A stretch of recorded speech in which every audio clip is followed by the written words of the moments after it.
जय श्रीमन नारायण।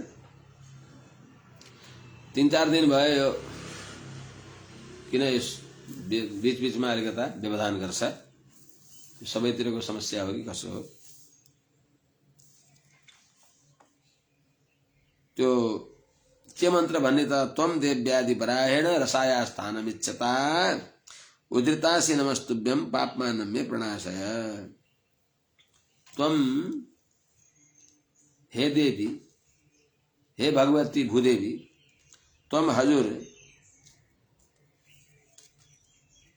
स्थानम इच्छता आदि बराहेण रसाया उद्धृतासि तुभ्यम नमः मे पापमानं प्रणाशय। अर्थात हे भगवती भूदेवी, हजुरलाई प्रतिष्ठित गर्न स्थिर गराउने इच्छा गर्ने भएका आदिबारा भगवानले हजुरलाई रसातलबाट उद्धार गरेर ल्याइबक्सिएको हो। यस्तै हजुरलाई मेरो नमस्कार छ। मेरो पाप स्वभावलाई, मेरो अशुद्ध चित्तलाई, मेरो ममा भएको पाप पुरुषलाई प्रणाशय दूर गरी बक्सियोस्, नाश गरी बक्सियोस्। हे देवी, स्थानम इच्छता अर्थात हजुरलाई प्रतिष्ठित गर्न चाहने भएका आदिवराह भगवान श्री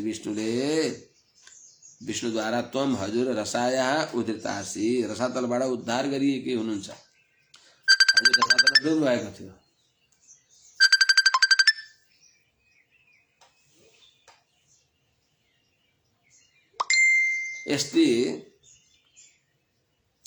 यस्ति तुभ्यम हजुरलाई नमः नमस्कार छ।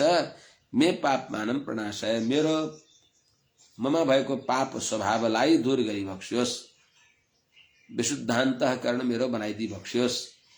हजुरको समाराधनाको, भगवानको समाराधनाका योग्य मलाई बनाइदिई बक्सियोस् भनेर त्यो मृदा लेपन, माटोले शरीरमा लेपन गरेर स्नान गर्ने।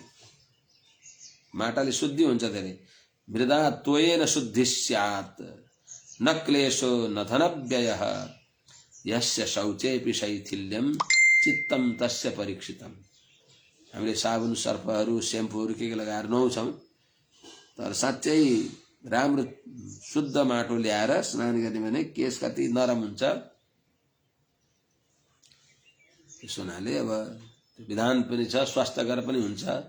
शरीरमा भएका विविध चर्म रोगहरू पनि दूर हुन्छन् मृदा स्नानद्वारा। निर्वर्तितात्म नियमो देवमर्चेत् समाहितः अर्चायां स्थण्डिले सूर्ये जले बन्धौ गुरावपि। कसो गर्ने त? निर्वर्तितात्म नियम, आफ्नो सबै सन्ध्यावन्दन आदि कार्यहरूलाई जो छ पूर्ण गरेर, सन्ध्यावन्दन नगरिकन त अरू कार्य गर्न हुन्न। सन्ध्याहीनो असुचिर नित्यम अनर्ह सर्वकर्मसु भनेको हुनाले सन्ध्यावन्दन गर्न पर्दछ। त निर्वर्तित आत्म नियम आफ्नो जो नित्य कर्म हो, ती नित्य कर्म सन्ध्योपासनादि कर्मदेखि निवृत्त भएको छँदो अनि समाहित एकाग्र चित्त भएर देवम अर्चेत भगवान हरिको अर्चना गर्नु। कहाँ गर्नु त? अर्चायाम अर्चावतारमा, स्थण्डिले अग्निकुण्डमा, कुण्डमा अथवा स्थण्डिलमा माथि जमिन माथि बनाइएको जो कुण्डको विकल्प हुन्छ त्यसमा त्यहाँ अग्नि अन्तर्यामी नारायणलाई पूजा गर्नु। सूर्यनारायण सूर्यमण्डलान्तर्वर्ती नारायणलाई उपासना गर्नु। जले जलमा, वनहौ अग्निमा, गुरावपि गुरुमा पनि, यिनीहरूमा कसरी गर्ने त? अर्चायाम अर्चावतारमा, स्थण्डिले भनेको रङ्गवल्ली आदि बनाइन्छ त्यस रूपले भूमिमा भने त्यस्तै सूर्यनारायण भित्र ध्येय सदा सवित्री मण्डल मध्यवर्ती भनेर जलमा भगवान नारायण भइबक्सिन्छ। आपो नारा इति प्रोक्ता नारो वै नरसुनव तस्मान् नारायणं देवं स्नान काले सदा स्मरेत। त्यसो हुनाले जलमा नारायणको उपासना गर्नु। त्यसो हुनाले कुम्भमा हामीले भगवानको आराधना गरिन्छ। जलमा 5 स्थानमा भगवानको अर्चामा, स्टण्डिलमा, सूर्यमा, जलमा, अग्निमा, गुरुवपि गुरुमा पनि यिनीहरूमा भगवत बुद्धिले अर्चना गर्नु। अर्चेत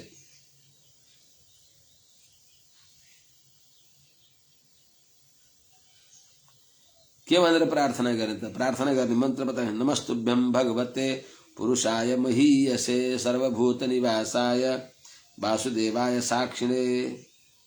तुभ्यं भगवते, यस्ता हजुर भगवानलाई नमः नमस्कार छ। कस्ता हजुर पुरुषाय माने सबैका हृदयमा रहने भएका, अर्थात् प्रशस्त अत्यन्त मागे भन्दा बढ्ता कहिले माग्न नपर्ने गरी त्यस्तो दिने भएका पुरुषाय,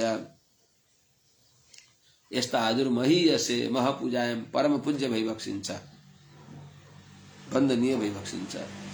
कहाँ भइबक्सिन्छ हजुर? सर्वभूत निवासाय, सबै प्राणीका हृदयमा रहिबक्सिन्छ अनि सबै प्राणी हजुरमा रहन्छन्। सर्वभूत निवासाय, सबै प्राणीका अन्तर्यामी भइबक्सिन्छ। अनि वासुदेवाय भनेको वसति सर्वम अस्मिनिति वासु सचासौ देव वासुदेव तस्मै वासुदेवाय, अर्थात् सबै जसमा बस्दछ। जगत निवास तत्पुरुष र बहुब्री गर्दा जगत जसमा बस्दछ, जगतमा जो बसिबक्सिन्छ, यस्ता वासुदेव जो साक्षिणे, सबैका साक्षात, सबैका कर्मका द्रष्टा भइबक्सिन्छ। साक्षात द्रष्टरी संज्ञाय, सबैका प्रत्येक कालका कर्मका साक्षी भइबक्सिन्छ, चेतनका साक्षात साक्षी भइबक्सिन्छ। यस्ता भगवानलाई नमः नमस्कार छ। नमो व्यक्ताय सूक्ष्माय प्रधान पुरुषाय च चतुर्विंशति गुणज्ञाय गुणसंख्यान हेतवे।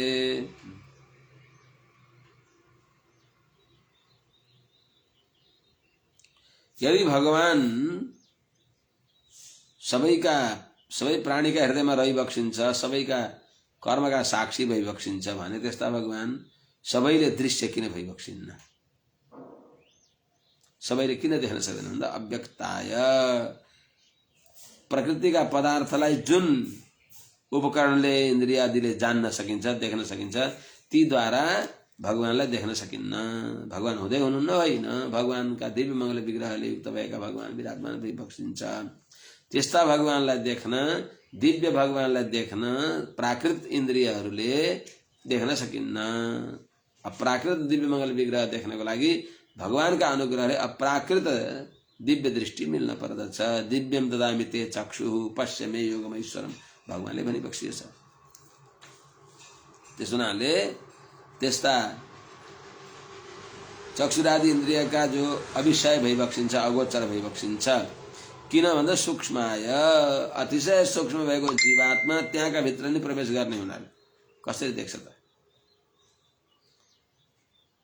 त्यस्ता भगवानलाई जसलाई वेदान्तले यतदृश्यम अग्राह्यम अगोत्रम अवर्णम अचक्षुः अश्रोत्रम तद अपाणिपादम नित्यम विभुम सर्वगतम सूक्ष्मम तदव्यम यद भूतयोनिम परिपश्यन्ति धीराः भनेको त्यस्ता भूतयोनिम सबै प्राणीका कारण भइबक्सेका भगवानलाई धीराः, धिया बुद्ध्या परमात्माले रमन्ते इति धीरा, बुद्धिले भगवानमा रमाउने भएका त्यस्ता जनहरूलाई भगवानले निरतिशय कृपा गरेर दिव्य दृष्टि दिइबक्स्यो भने नि भगवानलाई देख्न भगवानको आँखा चाहियो। त्यो हुनाले अनन्त नेत्र भएका भगवानले अनन्त चेतनहरूलाई, जसलाई भगवत दिदृक्षा हुन्छ, तिनलाई भगवानले दिव्य दृष्टि दिइबक्सिन्छ र हामीले भगवानलाई देख्न सक्दछौँ। यस्ता प्रधान पुरुषाय च, भगवान प्रकृति र पुरुषका अन्तर्यामी भइबक्सिन्छ। प्रधान पुरुष हजुर हुनुहुन्छ भनेको अर्थात् भगवानको शरीर भगवान मानिन्छ, जसले हामीले आफ्नो शरीरलाई आफू मान्दछौँ। प्रधान पुरुष आयो भनेको प्रकृति पुरुष शरीरक भइबक्सेका, प्रकृति र पुरुषका आत्मा माने यिनका नियन्ता शासक भइबक्सेका, अन्तः प्रविष्ट शास्ता। सत्ता स्थिति प्रवृत्ति जसका अधीनमा छन् यी प्रकृति पुरुष। त प्रकृति पुरुष शरीरक भइबक्ष प्रकृति पुरुष जसका शरीर छन् यस्ता प्रधान पुरुषाय जो चतुर्विंशत गुणज्ञाय जो 24 गुण का तत्वज्ञ भइबक्सिन्छ।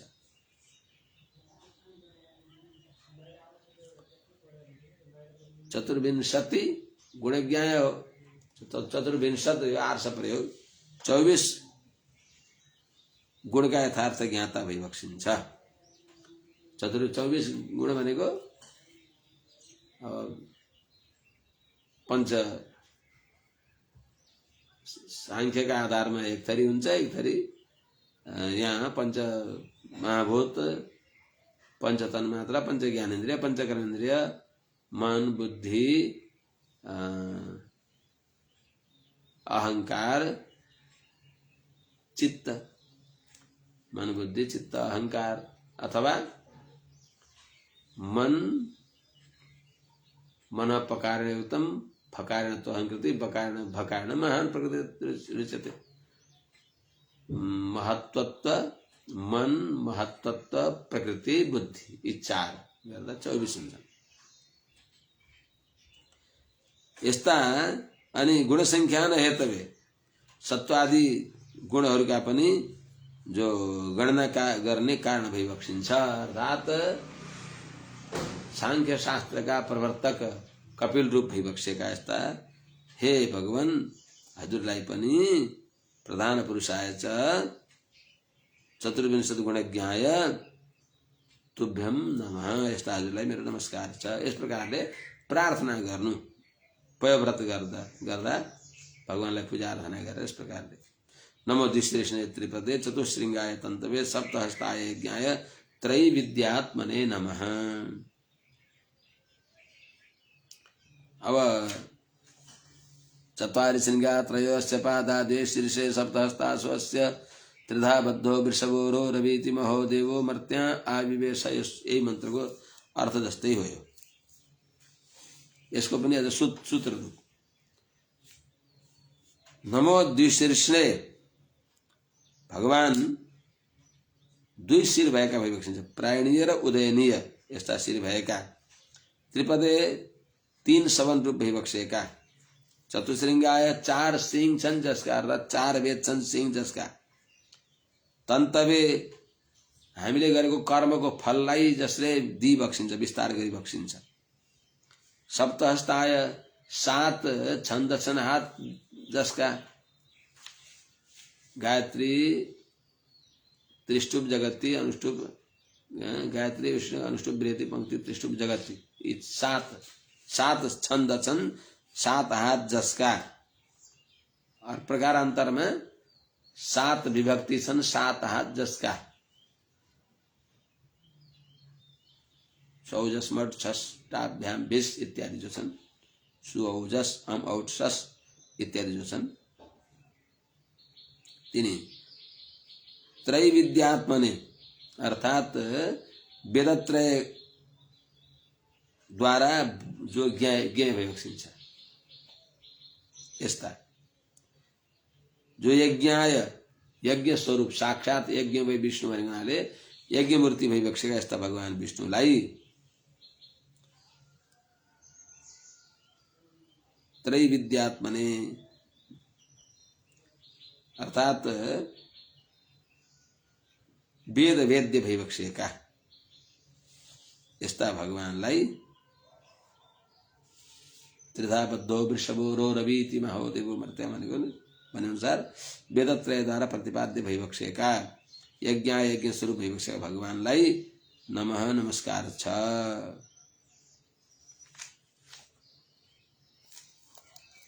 त्यसैलाई 4 श्रृंगा 4 सिंह छन्, 4 वेद, त्रयो अस्य पादा 3 पाउ छन्।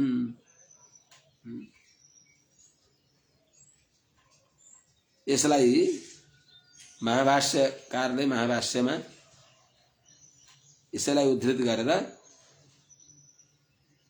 3 पाउ छन् भनेको भूत भविष्य वर्तमान अथवा स्त्रीलिंग पुल्लिंग नपुंसकलिंग इत्यादि इत्यादि रूपले प्रतीक अर्थमा प्रतिपादन गरिरहेको छ। यास्कले भाष्यकार यास्कले भनेको चत्वारि श्रृङ्गाणि 4 वेद भए, 3 पाउ भनेको 3 सवनहरू भए, 2टा शीर्ष भनेको प्रायणीय र उदयनीय भए, 7 हात भनेको 7 छन्दहरू भए, गायत्री उष्ण त्रिष्टु वृत्ति पंक्ति जगती आदि गरेका छन्दहरू भए। त्यस्तै त्रिधाबद्ध भनेको मन्त्र ब्राह्मण र कल्प द्वारा बाँधिएको।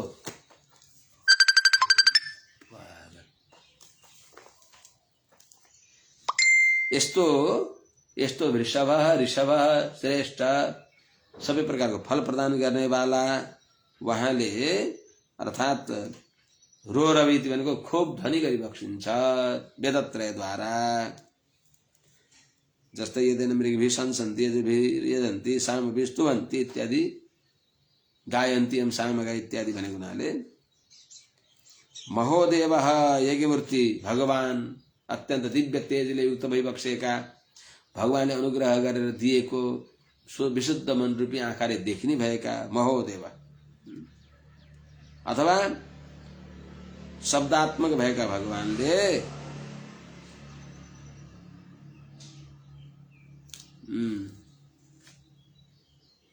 त्रिधाबद्ध विश्व महोदेव मर्त्या आविवेश मर्त्या, यो मर्त्य लोकमा त्यस्ता शब्द ब्रह्म भगवान यो मर्त्य लोकमा आविवेश प्रकट भइबक्सियो। अथवा यस्तो वेदैक प्रतिपाद्य यज्ञमूर्ति भगवान शब्द ब्रह्मात्मक भगवान नश्वर संसारका जनहरूलाई कल्याण गर्नको लागि, अर्थात मर्त्यान भनेको मरण धर्म भएका देव मनुष्य आदिको अन्तर्यामी भएर भगवान आविवेश बिउज स्थिति प्रवृत्तिमान बन, मैले दिएको यो शरीर मेरो सेवामा अर्पण गर भनेर कल्याणको लागि जगाउनलाई भगवान हृदयमा आइबक्सेको छ। अथवा महादेव भनेको शब्दात्मक भगवान, वृषभ भनेको धर्म स्वरूप अथवा शब्द ब्रह्म के गर्नुहुन्छ त रोरवेति शब्द गरी बक्सिन्छ। अर्थात दुई ब्रह्म छन्, द्वे ब्रह्मणि वेदितव्ये शब्द ब्रह्म परम च यत शब्द ब्रह्मणि निष्णातः परम ब्रह्माधिगच्छति भनेर शब्द ब्रह्मात्मक भगवान जो भइबक्सिन्छ। यस्ता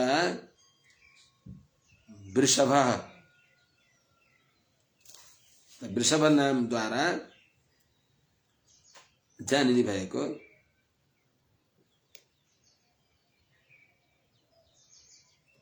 चार सिंह छन्, जसका अर्थात नाम आख्यात निपात र उपसर्गहरू 4 सिंह भएका, अनि चत्वारि सिंह त्रयस्य पाद 3 पाउ भनेको भूतकाल भविष्यकाल वर्तमान काल यिनी नै छन् पाउ जसका। त्यस्तै 2 शीर्षे प्रवृत्तिको लागि जसका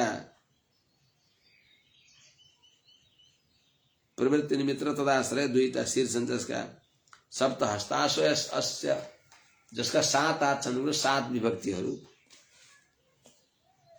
7 कारकहरू नै छन्, 7 हात जसका। त्यस्तै त्रिधाबद्ध अर्थात 3 ठाउँमा बाँधिएको,